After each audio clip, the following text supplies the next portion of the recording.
संतोष मगर official या आपल्या YouTube चॅनलमध्ये स्वागत आहे. चॅनलला सबस्क्राईब केलं नसेल तर सबस्क्राईब करायला विसरू नका. शिक्षक भरती व शैक्षणिक घडामोडी संदर्भातल्या महत्त्वाच्या अपडेट्स आपण या चॅनलला पाहतो. जर तुम्ही फेसबुकला व्हिडिओ पाहत असाल तर फेसबुकला फॉलो करायला विसरू नका. शिक्षक भरतीमध्ये आपण पाहत आहे की अनेक मागण्या त्या ठिकाणी समोर येत आहेत. प्रत्येकाच्या वेगवेगळ्या मागण्या आहेत.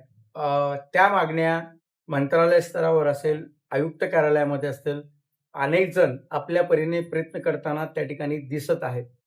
परंतु यामधली आणखीन एक मागणी आहे आणि त्या मागणी संदर्भामध्ये अनेक वेळा आपण पाहिलं असेल की सोशल मीडिया असेल किंवा मंत्रालयामध्ये असेल, पाठपुरावा करत असताना अनेक जणांचा ग्रुप आपल्याला त्या ठिकाणी दिसतो. ती मागणी आहे सी-टी-टी जी पेपर आहे, तो सी-टी-टी पेपर 2 ज्यावेळेस अ, शैक्षणिक अर्हता जी अंतिम मुदत दिली होती धारण करण्याची, ती दिलेली होती 14/5/25. परंतु यानंतर जे सी-टी-टी पास असतील, टी-ई-टी असतील, तर त्यांना या पवित्र पोर्टलच्या शिक्षक भरतीमध्ये संधी मिळावी, यासाठी अनेक जण आपापल्या परीने प्रयत्न करताना त्या ठिकाणी दिसतायत. आता अनेक जण आयुक्त कार्यालयामध्ये निवेदन दिले, काहींनी परीक्षा परिषदेला दिले, काहींनी मंत्रालयामध्ये त्या ठिकाणचे निवेदन दिलेले आपण पाहिले असतील. परंतु आता या संदर्भामधला अहवाल महाराष्ट्र राज्य परीक्षा परिषदेने शालेय शिक्षण विभागाकडे सुपूर्द केलेला आहे आणि त्या अहवालामध्ये नेमकं काय म्हटलेलं आहे, या व्हिडिओच्या माध्यमातून आपण पाहणार आहोत.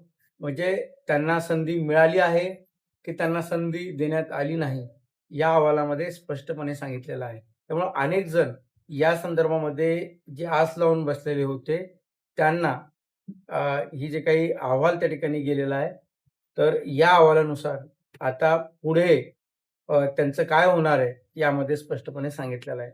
आता विषय काय होता, तर पवित्र पोर्टलच्या शालेय शिक्षक भरती प्रक्रियेत सी-टी-टीचे मार्क एडिट करण्याची संधी मिळण्याबाबत हा विषय त्या ठिकाणी आहे. अनेक जण प्रयत्न करत होते. परंतु यामध्ये जे परीक्षा परिषदेने अहवाल दिलाय, त्यामध्ये त्यांनी काय सांगितलं, की अ, तो अहवाल आधी मंत्रालयामधून खाली मागवण्यात आला होता, की स्पष्ट अहवाल सादर करा. मग परीक्षा परिषदेने तो अहवाल त्या ठिकाणी सबमिट केलेला आहे. आता काय केलं, की कार्यालयाच्या दिनांक 25/4/25च्या अधिसूचनेनुसार शिक्षक अभियोग्यता व बुद्धिमत्ता चाचणी 25च्या चाचणीसाठी अर्ज सादर करण्यासाठी अंतिम दिनांक हा 14/5/25 असा होता. त्यामुळे या चाचणीसाठी सर्व संबंधित उमेदवारांनी आवश्यक शैक्षणिक अर्हता दिनांक 14/5/25 अखेरपर्यंत धारण करणे अनिवार्य आहे. शासन शुद्धीपत्रक क्रमांक 2022 प्रक्र 106 TNT 1 दिनांक 2/5/25 नुसार शैक्षणिक अर्हता प्राप्त केल्यानंतर व्यावसायिक अर्हता अभ्यासक्रमाच्या शेवटच्या सत्रात प्रविष्ट असणारे अथवा शेवटच्या सत्रात अंतिम परीक्षेत प्रविष्ट असणारे उमेदवार देखील शिक्षक अभियोग्यता व बुद्धिमत्ता चाचणीत परीक्षेस प्रविष्ट होण्यास पात्र राहतील असे कळवण्यात आले होते. त्यानुसार शिक्षक अभियोग्यता व बुद्धिमत्ता चाचणी 2025च्या चाचणीसाठी दिनांक 25/9/2025 पर्यंत व्यावसायिक अर्हता प्राप्त केलेल्या उमेदवारांना विचारात घेण्यात आले आहे. उपरोक्त बाब लक्षात घेता ज्या उमेदवाराने त्या ठिकाणी पाठपुरावा केलेला होता, ज्या उमेदवाराने त्या ठिकाणी निवेदन दिलेलं होतं, त्याचं नाव या ठिकाणी आहे. मी ते नाव या ठिकाणी घेणं टाळतो. यांची सी-टी-टी जी आहे ती फेब्रुवारी 2026 मध्ये सी-टी-टी धारण केलेली आहे. सी-टी-टी परीक्षा अर्हता ग्राह्य धरण्यात येणार नाही. याचं कारण असं आहे, की त्यांची जी सी-टी-टी अर्हता आहे ती कधीची आहे, तर फेब्रुवारी 2026ची आहे.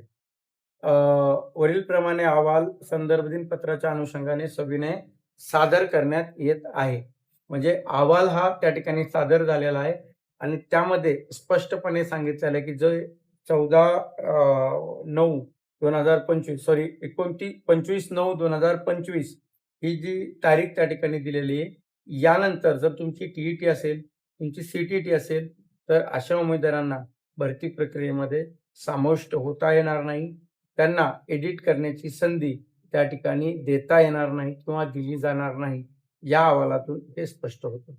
परंतु पहिल्या फेजमध्ये यांना संधी मिळणार नाही. परंतु एखाद्या वेळेस दुसऱ्या फेजमध्ये जर प्रयत्न केले, तर कदाचित एखाद्या वेळेस मिळू शकते.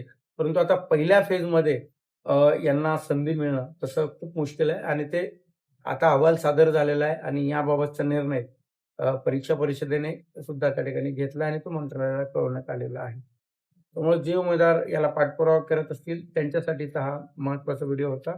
त्यामुळं हा व्हिडिओ त्या उमेदवारांपर्यंत फॉरवर्ड करायला विसरू नका आणि अशाच शिक्षक भरतीच्या अत्यंत महत्त्वाची माहिती सांगणाऱ्या चॅनलला अजूनही तुम्ही सबस्क्राईब केलेलं नसेल, तर सबस्क्राईब करायला विसरू नका. कारण शिक्षक भरतीची अप टू डेट माहिती आणि अतिशय वस्तुनिष्ठ माहिती तुम्हाला ऑथेंटिक माहिती तुम्हाला याच चॅनलला पाहायला मिळेल. त्यामुळं भेटूया नवीन व्हिडिओच्या माध्यमातून नवीन माहिती घेऊन. तोपर्यंत सर्वांचे धन्यवाद. परत एकदा सांगतो चॅनलला सबस्क्राईब करायला विसरू नका.